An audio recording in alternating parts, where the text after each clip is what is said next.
നമ്മുടെ വീട്ടിൻ്റെ മുറ്റത്തൊക്കെ ഈ എലി വരുന്ന ഭാഗമല്ലേ, ഈ മാന്തി വെച്ചേക്കുന്ന ഭാഗങ്ങൾ, അത് നിങ്ങളൊന്ന് മണ്ണൊക്കെ ഇട്ട് മൂടിയിട്ട് ഇതുപോലെ വെള്ളം ഉണ്ടാക്കിയിട്ട് ആ ഒരു സൈഡിൽ കൂടെ എലി മാന്തുന്ന ഭാഗത്ത് കൂടെയൊക്കെ ഇങ്ങനെ വെള്ളം ഒന്ന് തളിച്ച് കൊടുക്കുകയാണെങ്കിൽ ഉണ്ടല്ലോ, എലി പിന്നെ ആ ഭാഗത്തേക്ക് വരത്തൂല, ആ ഒരു ഭാഗത്ത് മാന്തും ഇല്ല കേട്ടോ.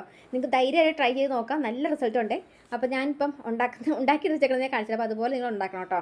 അപ്പോൾ ഈ ഇല നിങ്ങൾക്ക് മനസ്സിലായെന്ന് വിചാരിക്കുന്നത് എരിക്കിൻ്റെ ഇലയാണ് കേട്ടോ. ഈ റോഡരുത്ത് വഴി വക്കത്തൊക്കെ ഇങ്ങനെ നിൽക്കുന്ന ഒരു മരത്തിൻ്റെ ഇലയാണ് കേട്ടോ ഇത്. ഞാൻ വീഡിയോ ഇട്ടിട്ടുണ്ടായില്ലേ, നമ്മൾ ഈ ഈ ആണി അതുപോലെ തന്നെ അരിമ്പാറയൊക്കെ പോകാനായിട്ട്, അതുപോലെ തന്നെ നമ്മൾ കാലിൻ്റെ ഒക്കെ ഉപ്പുറ്റി വേദനയൊക്കെ ചൂടാക്കിയിട്ട് ഇപ്പോൾ തേക്കാനൊക്കെ ആയിട്ട് ഞാൻ പറഞ്ഞില്ലായിരുന്നു. അതുപോലെ ഈ ഇതിൻ്റെ ചേന അരിമ്പാറയ്ക്ക് പാലുണ്ണി, അതുപോലെ കാലിൽ ആണി ഭാഗത്തൊക്കെ ഇങ്ങനെ തൂത്ത് കൊടുത്തിട്ടുണ്ടെങ്കിൽ അരിമ്പാറ പാലുണ്ണിയൊക്കെ പോകും കേട്ടോ. അപ്പോൾ അതുകൊണ്ട് തന്നെ ഇതിൻ്റെ ഈ ഒരു മണം, ഇതിന് പ്രത്യേക ഒരു സ്മെല്ലുണ്ട് കേട്ടോ. അപ്പോൾ അതുകൊണ്ടായിരിക്കാം എലിക്ക് ഇഷ്ടപ്പെടാത്തത് കൊണ്ടായിരിക്കാം എലി വരാത്തത്. അപ്പം ഇങ്ങനെ ഉണ്ടാക്കണം കേട്ടോ.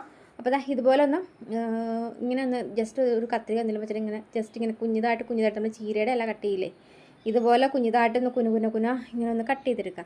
ഈ കട്ട് ചെയ്തിട്ടേക്കുന്നത് നമുക്ക് വേണമെങ്കിൽ എലിമടയുടെ ഒക്കെ എലി വന്നിരിക്കുന്ന ഭാഗത്തു കൂടെ ഒക്കെ തൂളിയിട്ടിട്ടുണ്ടെങ്കിലും എലി വരത്തില്ല. പക്ഷേ കുറച്ചും കൂടെ എഫക്റ്റ് ഞാനിപ്പോൾ ഈ കാണിച്ച രീതിയിൽ നിങ്ങൾ വെള്ളം ഉണ്ടാക്കിയിട്ട് നിങ്ങൾ ആ ഒരു ഭാഗത്തു കൂടെ ഒക്കെ തളിച്ചു കൊടുക്കണം കേട്ടോ.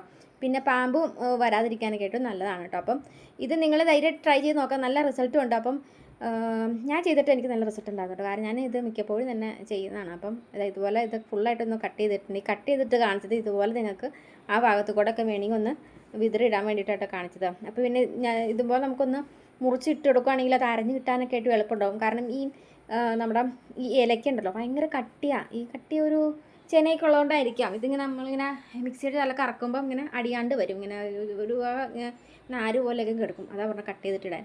പിന്നെ നമുക്ക് ഇതിൻ്റെ കൂട്ടത്തിൽ ഒരു 1-2 ചുളയല്ല അല്ലി, എപ്പോഴും പറയും ചുളാന്ന്. അപ്പോൾ അല്ലിയാണ് കേട്ടോ. 2-3 അല്ലി വെളുത്തുള്ളി ഇതുപോലെ ഇട്ട് കൊടുക്കാം. പിന്നെ ഇതിൻ്റെ തൊലിയും കുന്ത്രണ്ടൊക്കെ ഉണ്ടെങ്കിൽ അതും വേണമെങ്കിൽ കളയാണ്ട് നമുക്കിങ്ങനെ വെളുത്തുള്ളിയുടെ ഒക്കെ തുണ്ടുകളൊക്കെ ഇട്ട് കൊടുക്കുകയാണെങ്കിൽ നല്ലതാണ് കേട്ടോ. പാമ്പ് ശല്യം വരാതിരിക്കാനായിട്ട് നല്ല. കാരണം ഈ എലിമടയിലാണ് കൂടുതലായിട്ട് പാമ്പ് കയറിയിരിക്കുന്നതല്ലോ. അപ്പം നിങ്ങൾ എന്തായാലും എലിക്ക് വേണ്ടിയിട്ട് മരുന്നുണ്ടാകുമ്പോൾ വെളുത്തുള്ളിയും കൂടെ കൂട്ടത്തിൽ ഇട്ട് കൊടുത്തിട്ടുണ്ടെങ്കിൽ നല്ലതായിരിക്കും കേട്ടോ. അപ്പോൾ ഇത് രണ്ടും കൂടി ജസ്റ്റ് ഒന്ന് മിക്സിയുടെ ചാല കുറച്ച് വെള്ളത്തിൽ നന്നായിട്ടൊന്ന് അരച്ച് കൊടുക്കണം കേട്ടോ.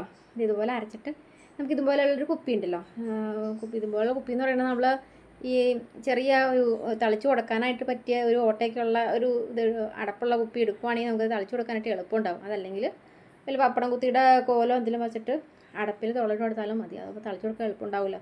അല്ലെങ്കിൽ പിന്നെ നമ്മളിങ്ങനെ കൈ കൊണ്ട് ഇങ്ങനെ തളിച്ച് കൊടുക്കുമ്പം ഇതിനകത്തൊരു ചെനയുണ്ട്, ഈ ഒരു വെള്ള ചെന കണ്ടില്ലേ, അത് നമ്മുടെ കയ്യിലാവുകയും ചെയ്യും, കൈ നമുക്ക് ചൊറിച്ചിലുണ്ടാവും. അപ്പോൾ അതാണ് ഞാൻ പറഞ്ഞത്.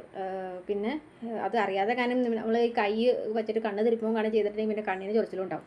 അപ്പോൾ അതുകൊണ്ട് നിങ്ങൾ ഒരു കുപ്പിയിലാക്കിയിട്ട് ഇതുപോലെ കുപ്പിയിലാണെങ്കിൽ എളുപ്പമുണ്ടല്ലോ, ജസ്റ്റ് ഇതുപോലെ തളിക്കണം. എലിമട